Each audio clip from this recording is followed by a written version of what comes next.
Hello, Valley Oak students. Thank you for joining me today for this week's book reading. My name is Miss Wright, and this is one of my pets, Lucy. Can you say hi, Lucy?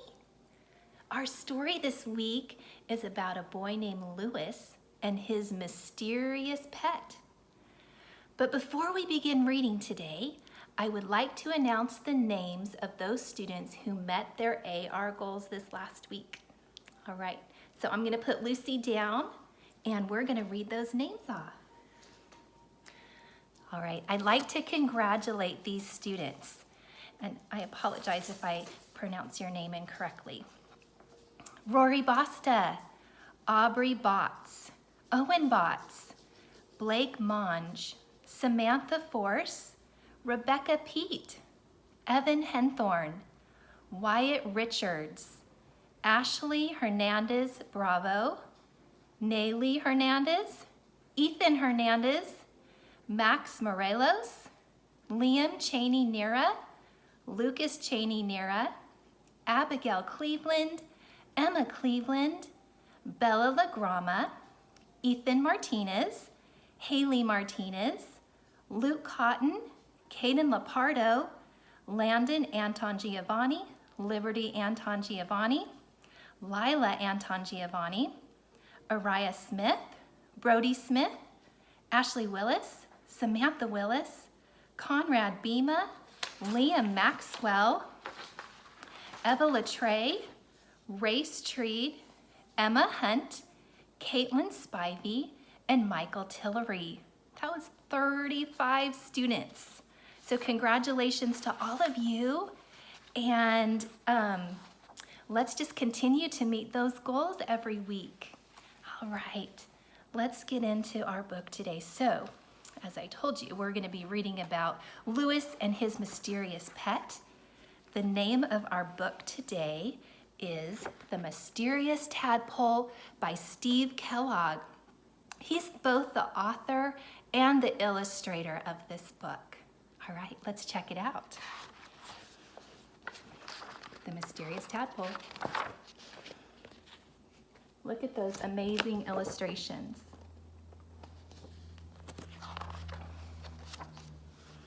The Mysterious Tadpole.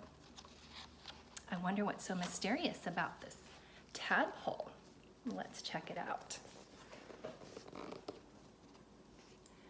"Greetings, nephew," cried Louis's Uncle McAllister. "I've brought a wee bit of Scotland for your birthday." "Thanks," said Louis. "Look, Mom and Dad, it's a tadpole." Louis named him Alphonse and promised to take very good care of him. Louis took Alphonse to school for show and tell. "Class, here we have a splendid example of a tadpole," exclaimed Miss Shelbert. "Let's ask Louis to bring it back every week so we can watch it become a frog."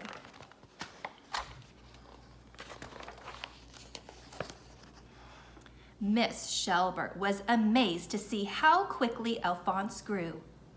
"Maybe it's because he only eats cheeseburgers," said Louis. When Alphonse became too big for his jar, Louis moved him to the kitchen sink. "He's the perfect pet," said Louis. Louis and Alphonse loved to play games. "Be careful, Louis," said his mother. "The living room is not a soccer field. Something is going to get broken."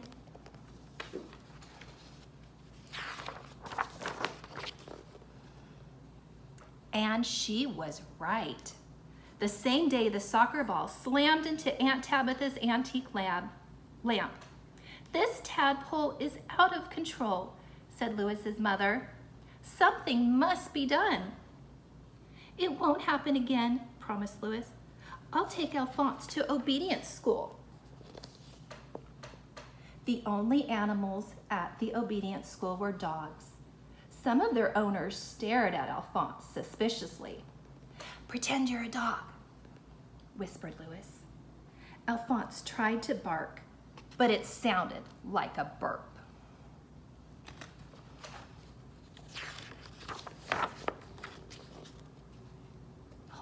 Hold on a minute, said the trainer. What kind of dog is this? He's a hairless, spotted water spaniel from Scotland, explained Lewis. Alphonse quickly learned to sit, stay, and retrieve. He graduated at the top of his class. My parents will be very pleased, said Lewis. But Lewis's parents were not pleased. When Alphonse outgrew the sink and had to be moved to the bathtub, "This shower is too crowded," complained Lewis's father. "This bathroom is a mess," moaned Lewis's mother. At least Lewis's classmates enjoyed Alphonse, who still was making weekly visits. But one day Miss Shelbert decided that Alphonse was not turning into an ordinary frog. She asked Lewis to stop bringing him to school. By the time summer vacation arrived, Alphonse had outgrown the bathtub. "We could buy the parking lot next door and build him a swimming pool," suggested Lewis. "Be sensible," declared Lewis's parents. "Swimming pools are expensive. We're sorry, Lewis, but this situation has become impossible.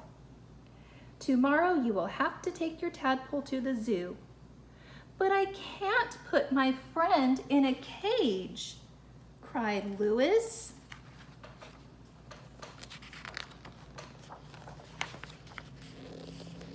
That night, Lewis was very sad until he remembered that the gym in the nearby high school had a swimming pool. Lewis hid Alphonse under a carpet and smuggled him inside. "Nobody uses this place during the summer," whispered Lewis. "You'll be safe here." After making sure that Alphonse felt at home, Lewis said, "Goodbye. I'll be back tomorrow with a big pile of cheeseburgers," he promised. I bet that made Alphonse feel just okay. Lewis came every afternoon to play with Alphonse. In the mornings, he earned the money for the cheeseburgers by delivering newspapers. The training continued as well. Lewis would say, "Alphonse, retrieve." And Alphonse would succeed every time. As summer vacation passed, Lewis became more and more worried about what would happen to Alphonse when the high school kids returned. Look at all of them. There's so many. After his first day of classes, Lewis ran to the high school and found the gym bustling with activity. The swim team was heading for the pool. "Stop!" cried Lewis. "On your mark," bellowed the coach. "Get set." Excuse me, sir," said Lewis. "Go!" roared the coach.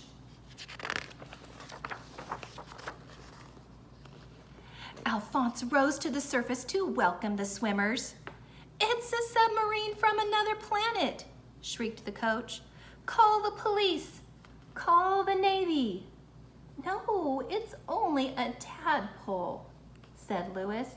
"He's my pet."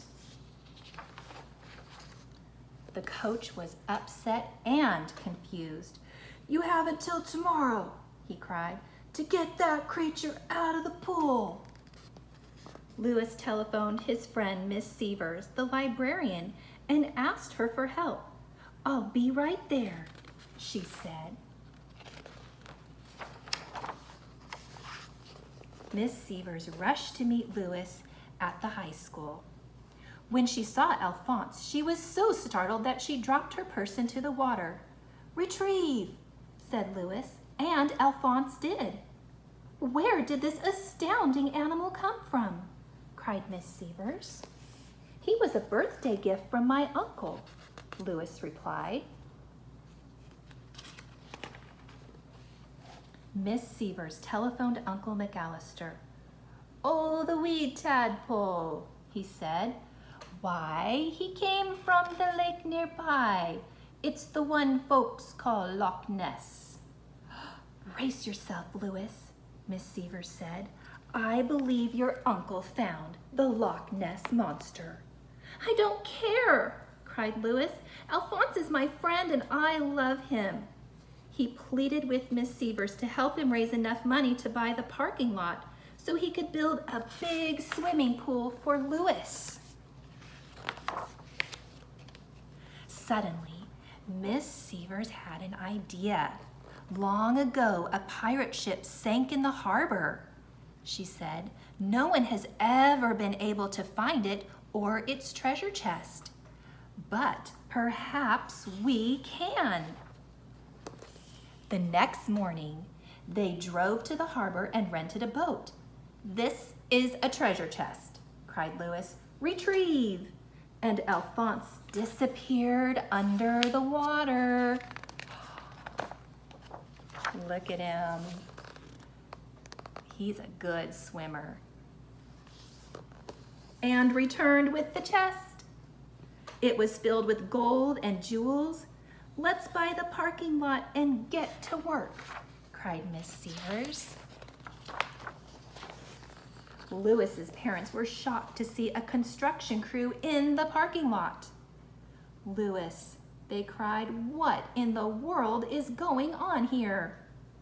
"Alphonse found a pirate treasure ship," explained Louis, "and we used part of our gold to buy you this present." Louis's parents were shocked once again. "Tickets for a vacation cruise to Hawaii?" they gasped. "And," Louis said, "you don't have to worry about us because Granny has agreed to babysit." They hugged Louis. They hugged and kissed Alphonse. "How soon can we leave?" they cried. "Immediately," said Louis. By the time Louis's parents returned, the swimming pool was being enjoyed by everyone in the city. Ooh, that sounds like fun. And here they are.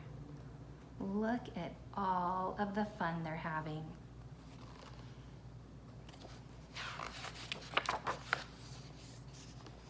A week later, Louis said, "Alphonse, tomorrow is my birthday, which means that we've been best friends for a whole year."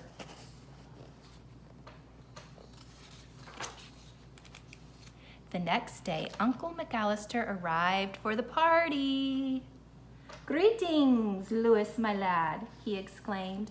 "I've come with a curious stone from the hills of Scotland. Happy birthday."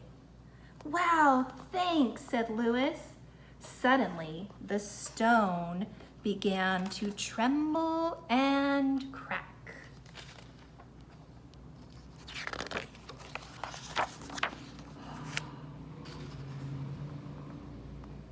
Look at that. Well, it looks like Louis has a new mysterious pet. Something fun for you to do might be to grab a piece of paper and your favorite writing pencil and write the rest of the story. What kind of adventures does Louis have with his new pet? It should be a lot of fun. Thank you for joining me. You all take care. We'll see you soon. Bye-bye.